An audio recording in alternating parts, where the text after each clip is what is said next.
विश्वासाचा खून. स्त्रीचं हृदय एकदाच तुटत नाही, ते प्रत्येक वेळी तुटतं जेव्हा तिचा नवरा खोटं बोलतो. आणि सर्वात मोठा धोका तो नसतो जो दुसऱ्या स्त्रीबरोबर दिला जातो. सर्वात मोठा धोका तो असतो जेव्हा तिचा विश्वास मारला जातो. आजची कथा एका अशाच पत्नीची आहे जिने आपल्या नवऱ्यासाठी स्वतःचं संपूर्ण आयुष्य दिलं, पण बदल्यात तिला मिळाला विश्वासघात. ही कथा शेवटपर्यंत नक्की ऐका, कारण कदाचित या कथेत तुम्हाला तुमचं आणि किंवा तुमच्या ओळखीच्या कोणाचं तरी आयुष्य दिसेल. साताऱ्याच्या एका छोट्याशा गावात 2 शेजारी घरे होती. एका घरात राहत होती अन्वी आणि दुसऱ्या घरात राहत होता आदित्य. दोघे लहानपणापासून एकत्र वाढले. शाळेच्या एकाच बाकावर बसायचे, पावसात भिजायचे, एका झाडावर चढायचे आणि एकमेकांशिवाय त्यांचा दिवसच पूर्ण व्हायचा नाही. वय वाढत गेलं तसं मैत्रीचं रूपांतरण प्रेमात झालं. कॉलेजच्या शेवटच्या दिवशी आदित्यने थरथरत्या हाताने एक गुलाब पुढे केला. अन्वी, आयुष्यभर माझी साथ देशील का? अन्वीच्या डोळ्यात आनंदाश्रू आले. ती फक्त एवढीच म्हणाली, साथ सोडायची असती तर प्रेमच केलं नसतं. दोन्ही घरच्यांनी आनंदाने लग्न लावून दिलं. लग्नाच्या दिवशी 7 फेऱ्यावेळी आदित्यने तिचा हात घट्ट धरून कानात हळूच म्हटलं, मी तुला कधीच रडवणार नाही. अन्वी हसली, कारण तिला त्या शब्दांवर स्वतःपेक्षाही जास्त विश्वास होता. लग्नानंतर अन्वीला एका बँकेत नोकरी मिळाली. पगार चांगला होता, पण त्याचवेळी आदित्यची आई गंभीर आजारी पडली. घरात कुणीतरी कायम असणं गरजेचं होतं. अन्वीने एका क्षणाचाही विचार केला नाही. तिने नोकरीचा राजीनामा दिला. आदित्य म्हणाला, अन्वी, काही दिवसांचीच गोष्ट आहे. तू नंतर पुन्हा नोकरी कर. ती हसली, आपलं घर आधी, माझी स्वप्न नंतर. ते काही दिवस कधी 10 वर्षात बदलले कोणालाच कळलं नाही. 10 वर्षात अन्वीने कधीच स्वतःसाठी काही मागितलं नाही. स्वतःची आवडती साडी दुकानातच ठेवली, पण आदित्यसाठी नवीन शर्ट घेतला. स्वतःची चप्पल तुटली तरी ती वापरत राहायची, पण मुलगी आर्यनला नवीन बूट आणायची. रात्री ताप आला तर उठून जेवण बनवलं, कारण माझं कुटुंब उपाशी झोपू नये. सुरुवातीची काही वर्ष आदित्यही खूप प्रेम करायचा. रोज पण आठवड्यातून एकदा बाहेर फिरायचा. वाढदिवसाला छोटंसं सरप्राईज. घरात सतत हसू असायचं. पण मागच्या 6 महिन्यापासून तो पूर्ण बदलला. ऑफिसमधून उशिरा यायचा, फोन कायम सायलेंटवर, बाथरूममध्येही मोबाईलसोबत. आता अन्वी थकून गेली होती. एक दिवस आर्या म्हणाली, आई, बाबा आता आधीसारखे माझ्याशी खेळत का नाहीत? अन्वीने हसून उत्तर दिलं, बाळा, ऑफिसचं काम जास्त असेल. पण ती आई म्हणून हसली होती, पण पत्नी म्हणून ती आतून तुटत होती. त्या रात्री आदित्य झोपला होता. त्याचा मोबाईल उजळला. स्क्रीनवर नाव चमकलं, रिया ऑफिस. अन्वीने मोबाईलकडे पाहिले. तिने उघडला नाही. ती म्हणाली, विश्वास असेल तर पुरावा शोधायची गरज नसते. आणि ती झोपायचा प्रयत्न करू लागली, पण त्या रात्री तिला झोपच नाही आली. दुसऱ्या दिवशी सकाळी आदित्य ऑफिसला निघाला. तो पण घाईत. तो मोबाईल घरीच विसरला. 10 मिनिटांनी मोबाईल पुन्हा वाजला. यावेळी मेसेज स्क्रीनवर दिसत होता, कालची रात्र अजूनही डोळ्यासमोर आहे, मिस यू. अन्वीच्या हातातून चहाचा कप खाली पडला. काच फुटली, पण तिचं मन त्याहून जास्त तुटलं होतं. ती थरथरत मोबाईल हातात घेऊन बसली. तिच्या डोळ्यातून अश्रू गालावर पडत होते आणि तिच्या मनात फक्त एकच प्रश्न घुमत होता, मी कुठे कमी पडले? अन्वी बराच वेळ जमिनीवर पडून रडत होती. तिच्या हातात अजूनही आदित्यचा मोबाईल होता. डोळ्यातून अश्रू वाहत होते, पण मन अजूनही म्हणत होतं, नाही, माझा आदित्य असा असूच शकत नाही. पण तिने थरथरत्या हाताने मोबाईल अनलॉक केला. तिला आदित्यचा पासवर्ड माहीत होता, कारण त्याने एकदा हसत म्हटलं होतं, आपल्या दोघांमध्ये लपवण्यासारखं काहीच नसावं. आज त्याच मोबाईलमध्ये लपलेलं सत्य तिच्यासमोर उभं होतं. तिने व्हॉट्सअप उघडलं. रिया हे नाव दिसताच तिच्या छातीत धडधड वाढली. पहिला मेसेज, आज तुझ्याबरोबर घालवलेले 2 तास माझ्या आयुष्यातले सर्वात सुंदर होते. दुसरा, तुझी बायको काहीच ओळखत नाही ना? त्यावर आदित्यचं उत्तर, ती माझ्यावर खूप विश्वास ठेवता. हे वाचताच अन्वीचा श्वास अडकला. तिने मोबाईल बंद केला. डोळ्यातून अश्रूचा पूर वाहत होता. ती देवघरात गेली. देवासमोर बसून म्हणाली, देवा, मी इतकी वाईट बायको होते का? तेवढ्यात मुलगी आर्या उठली. आई, तू रडते आहेस? अन्वीने क्षणात अश्रू पुसले. नाही ग बाळा, डोळ्यात धूळ गेली. आर्याने आईला मिठी मारली. आई, तू रडलीस की मला पण रडू येतं. अन्वीला स्वतःला सावरणं भाग होतं. संध्याकाळी आदित्य घरी आला. नेहमीसारखा हसण्याचा प्रयत्न करत म्हणाला, चहा मिळेल का?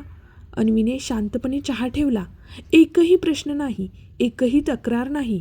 ते शांतपणच आदित्यला अस्वस्थ करत होतं. 2 दिवस गेले. अन्वी काहीच बोलली नाही. ती फक्त सगळं पाहत होती. रोज रात्री नवीन खोटं, नवीन कारण, नवीन बहाणा. एके दिवशी आर्याच्या शाळेत आई बाबा दिवस होता. आर्या खूप आनंदात होती. बाबा, तुम्ही नक्की या हं. आदित्यनं होकार दिला. पण त्या कार्यक्रमाच्या दिवशी त्याचा फोन आला. महत्त्वाची ऑफिस मीटिंग आहे. आर्याच्या डोळ्यातलं हसू क्षणात गायब झालं होतं. ती स्टेजवर उभी होती. इतर सगळ्या मुलांसोबत त्यांचे आई बाबा होते. आर्या मात्र फक्त आईचा हात धरून उभी होती. कार्यक्रम संपल्यानंतर तिनं विचारलं, आई, बाबांचं खरंच ऑफिस होतं की मी त्यांच्यासाठी महत्त्वाची नाही? अन्वीकडे उत्तर नव्हतं. त्या रात्री अन्वीने सोशल मीडियावर फोटो पाहिला. आदित्य आणि रिया एका कॅफेमध्ये हसत बसलेले. त्या फोटोखाली लिहिलं होतं, बेस्ट इव्हनिंग. अन्वीच्या पायाखालची जमीन सरकली. आज खात्री झाली होती, धोका खरा होता. त्या रात्री ती झोपली नाही.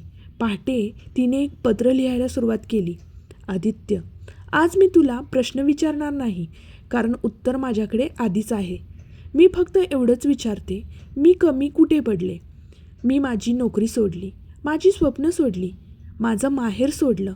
मी आजारी असतानाही तुझ्यासाठी उभी राहिले. मग माझं प्रेम कुठे कमी पडलं? जर तू माझ्यावर प्रेम करणं थांबवलं होतंस तर मला सांगितलं असतंस. पण माझ्या विश्वासाला का मारलंस? पत्र लिहून ती रडू लागली. दुसऱ्या दिवशी तिने ते पत्र आदित्यच्या ऑफिसच्या बॅगेत ठेवलं. ऑफिसमध्ये जेव्हा आदित्याने ते वाचलं, त्याच्या हातातून कागद खाली पडला. त्याच्या डोळ्यात प्रथमच अपराधीपणाचे अश्रू आले होते. पण आता उशीर झाला होता. त्या संध्याकाळी अन्वीने कपाटातून आपले आणि आर्याचे कपडे काढले. मुलगी आश्चर्याने विचारू लागली, आई, आपण कुठे जातोय? अन्वीने तिच्या डोक्यावर हात फिरवला आणि तुटलेल्या आवाजात म्हणाली, बाळा, कधीकधी स्वतःला वाचवण्यासाठी घरापासून थोडं दूर जावं लागतं. आर्याने आईचा हात घट्ट धरला आणि दोघी दाराकडे निघाल्या. इतक्यात दाराची बेल वाजली. दारात उभा होता आदित्य. त्याच्या डोळ्यात अश्रू होते आणि हातात तेच पत्र होतं. अन्वीने त्याच्याकडे एकदाही पाहिलं नाही. ती फक्त आर्याचा हात धरून उभी होती. आदित्य थरथरत्या आवाजात म्हणाला, अन्वी, एकदा माझं ऐकून घे. अन्वी हसली, पण ते हसू दुःखानं भरलेलं होतं. ती म्हणाली, आज काय ऐकू? ते खोटं जे तू 6 महिन्यापासून बोलत होतास, की आजचं नवीन खोटं? आदित्यचं डोकं खाली झुकलं. त्याच्याकडे उत्तर नव्हतं. आर्या काहीच समजू शकत नव्हती. ती आईकडे पाहत होती आणि बाबांकडेही. ते हळूच म्हणाले, आई, बाबा रडत आहेत. अन्वीने मुलीला जवळ घेतलं. बाळा, काही अश्रू खूप उशिरा येतात. आदित्य गुडघ्यावर बसला. तो रडत म्हणाला, मी चूक केली, खूप मोठी चूक केली. अन्वीचा आवाज शांत होता, पण प्रत्येक शब्द तलवारीसारखा होता. चूक?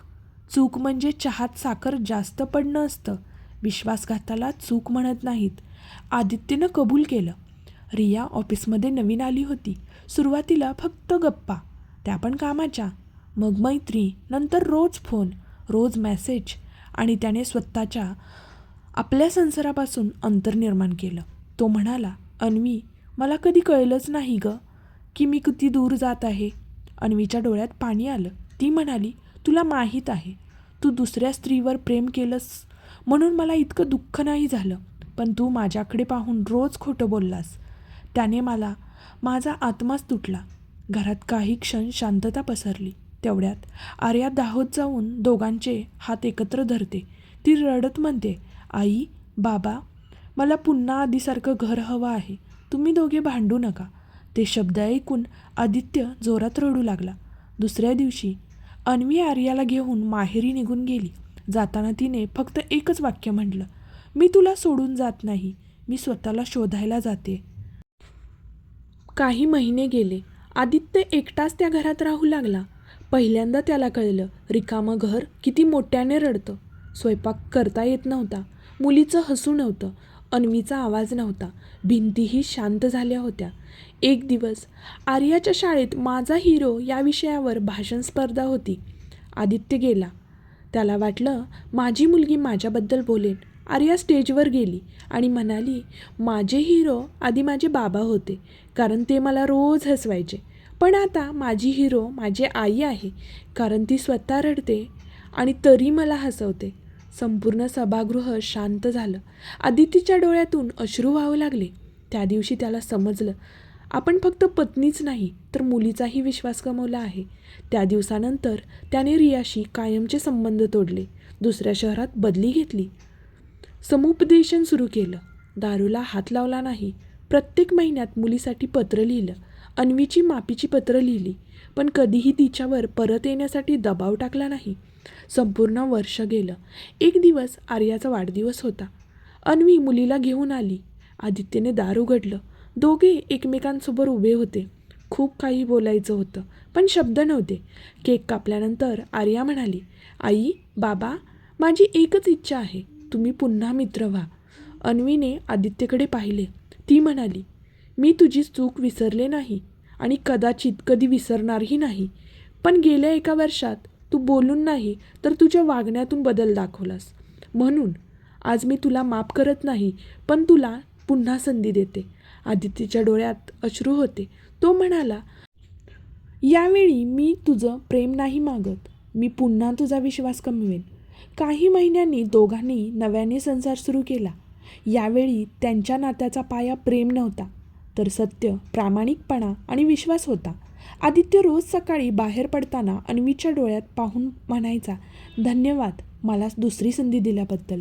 आणि अन्वी हसायची, कारण कधीकधी माफी मागणं म्हणजे भूतकाळ विसरणं नसतं, तर भविष्याला एक संधी देणं असतं.